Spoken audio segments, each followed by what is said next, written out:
அண்மையில ஒரு மாசத்துக்கு மீதி நினைக்கிறேன், அவர் நான் மனம் திறந்து பேட்டி கொடுப்பார். கட்சி கட்டுப்பாட்டை மீறி ஏற்கனவே வேறொரு இயக்கத்தினுடைய முக்கிய பிரமுகர்களை சந்திச்சார். அதே தவறு, அதையும் நாங்கள் கண்டுகொள்ளவில்லை. அத்திக்கட அவனாசி திட்டத்திலே பங்கு பெறவில்லை, அதையும் நாங்கள் கண்டுகொள்ளாமல் தான் இருந்தோம். அவருக்கும் உண்டான மரியாதையை நாங்கள் கொடுத்தோம். ஆனால் அவர் திருந்தல்வாடி அல்ல. அதற்கு மாறாக நான் மனம் திறந்து பேசுகிறேன் என்று சொல்லி இங்கே கோபுச்செட்டிப்பாளையத்திலே ஒரு பேட்டி கொடுக்கிறார். அந்த பேட்டியிலே அவர் சொன்ன செய்தி அங்க எல்இடி திரைக்காட்சியில பாருங்க. 10 நாள் என்னுடைய கருத்தை பிரதிபலித்திருக்கிறேன். இதற்கு ஒரு காலக்கெடு வைத்திருக்கிறேன். ஆக கெடு விதித்திருக்கிறார்.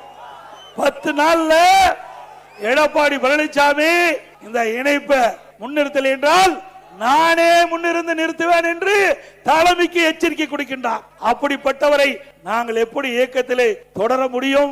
அப்படிப்பட்டவரை எப்படி இயக்கத்திலே தொடர்வதற்கு தலைமை அனுமதிக்கும் என்பதை எண்ணிப்பார்கள்.